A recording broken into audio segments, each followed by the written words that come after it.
Hi,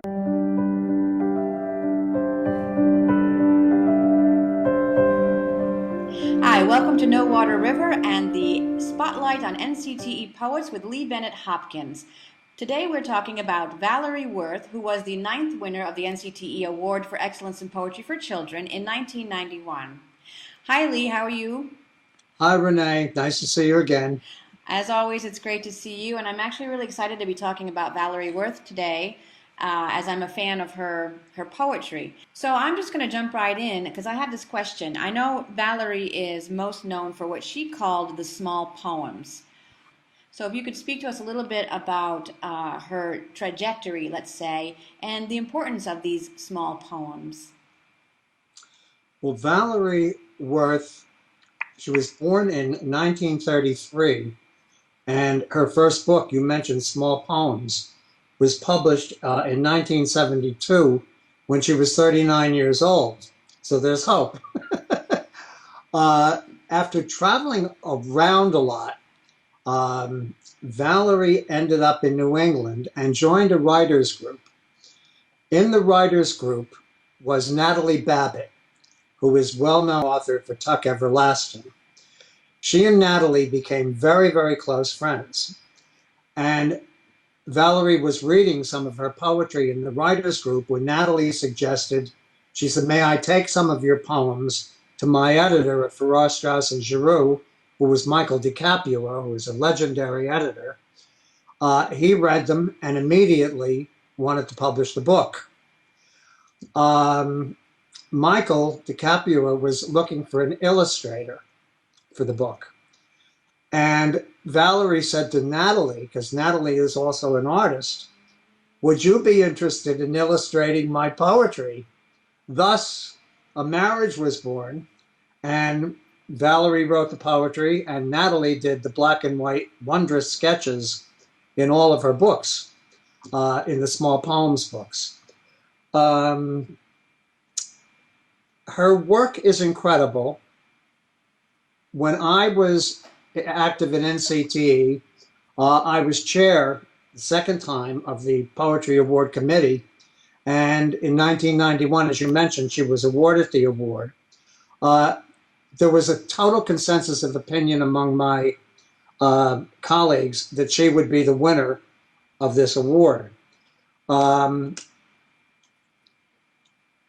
the time, she became very, very ill, and she could not attend the ceremony that we had for her. She died very shortly after, at a very young age, at the age of 61. So few people had ever met her, but we had a connection, a lot of us, through Lillian Moore, Myra Cohn-Livingston, myself, and both Myra and Lillian used her poems in collections. So she wrote some original poems for them. So, you know, it's an incredible history. In terms of her own poems, and again, we refer to these as small poems, her poems are very sharp, solid. They're eloquent evocations of just everyday, ordinary objects. She had a crystal vision, which almost causes us as readers to see a new world, a world in fresh, insightful, larger-than-life ways. A sampling on a simple poem like Porches. She writes, "Chairs sit still, the watering can rusts among friends." These are beautiful images. On dinosaurs, which most kids are interested in. And you know something with Common Core now raging throughout the United States? Here's poetry that could go into all curriculum areas.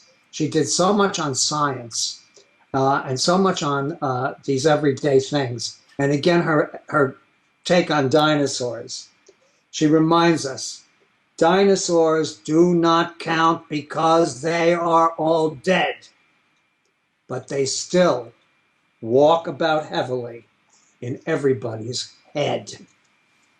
I mean, that's a poem that I've shared with children endlessly and will continue to. I had asked her in phone interviews, because again, we never met personally, about her work. And she said, in essence, and I'm quoting, "I write about what is vivid, exciting, magical to me, about the way I see things now, or how I viewed them as a child, or a combination of both child-adult feelings. I write about things that strike a chord in me, be it a lawnmower, or a kaleidoscope, or coat hangers. I have strong responses to what finds its way into my work." So, in the writing of these small poems, what was it that inspired her, or what was her philosophy of writing poetry, if she had one? Well, again, I had done an interview with her for Language Arts at the time that she had won the award, and it was a rather extensive, actually days-long interview with her via phone.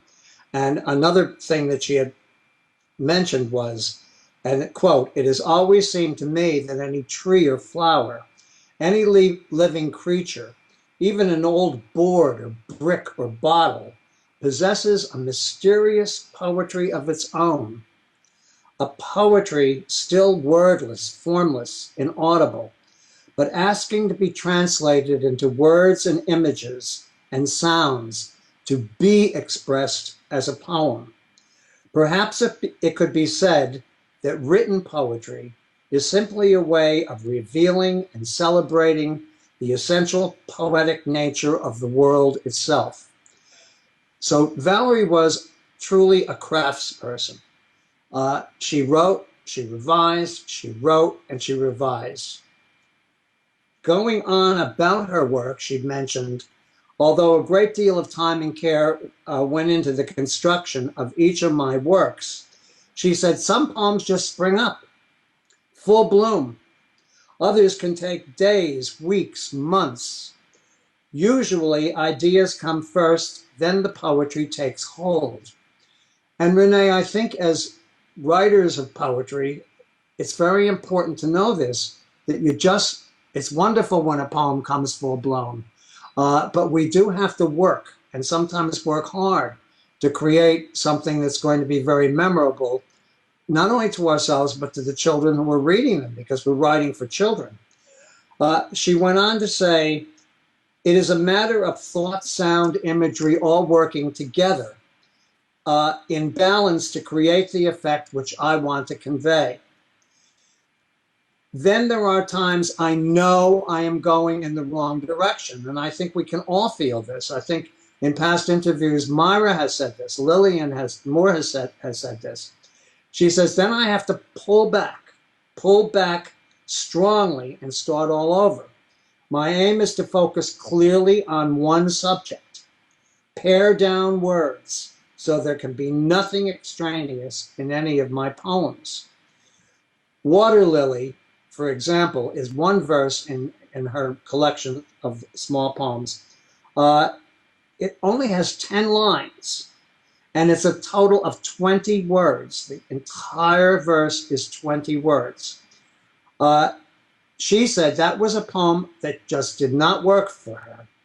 And after almost 100 variations, she was able to get this poem on paper 100 times for 10 lines with 20 words. I mean, this is what craftspeople do. It's like taking a piece of marble and making a piece of sculpture out of it. You work until it's perfect. Now, Valerie didn't teach children or anything, but did she have any thoughts on teaching poetry to children, or any advice for writers? Yeah, she expounded a lot of advice, particularly to writers of poetry. Another quote here, she said, "I would say write poetry for the fun of it, for the joy of it, for the love of it, and especially for the love of the things you write about, whatever they may be, whether beautiful or ugly, grand or humble, birds of paradise or mosquitoes, stars or mud puddles. All are worthy of being written about if you feel a deep affection for them, or indeed, if you feel strongly about them in any way at all. But, she continues, never forget that the subject is as important as your feeling. The mud puddle itself is as important as your pleasure in looking at it or splashing through it. Never let the mud puddle get lost in poetry, because in many ways, the mud puddle is the poetry. What wonderful advice. So, Lee, I know that you told me you have a surprise for us today, and that would be.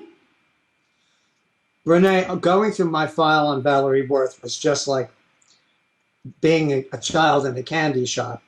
And I came across a poem that doesn't appear in any of her books. But in 1991, she was selected by the Children's Book Council as National Children's Book Week poet. And she wrote a poem called The World is an Open Book, which just appeared on this bookmark, which is probably, after all these decades, somewhere. I have one in my file, but apparently it's lost. And it reads, the world is an open book. A book is the world made small, so that even indoors on a rainy day, you can travel around it twice each way and never get wet at all. I mean, again, that mastery of words. And again, when I interviewed her, she asked me to do her speech at NCTE because, again, she couldn't go. So I did read her speech, her acceptance speech at the conference. And at the time she said, I want to share 6 poems that have never been published with the audience as a little dessert. Well, I was in heaven. These are poems, again, from her acceptance speech, which I did read at NCTE. And again, it shows the miracle of her language. This one is odd because it's not something that you would expect her to write about. It's called Roller Coaster. The words are as exciting as a ride on a roller coaster. She writes, the sluggish, clattering climb, the crest, then everything falls away, nothing mattering but the wrenching track, the hurtling car, the fingers clenched like death on the slippery safety bar. Wonderful. And one last one, which, I don't know, it's dear to my heart because she writes about a pencil.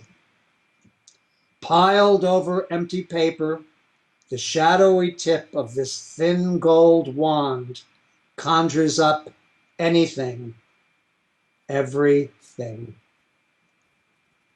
Beautiful. That's the words beautiful. of Valerie Worth.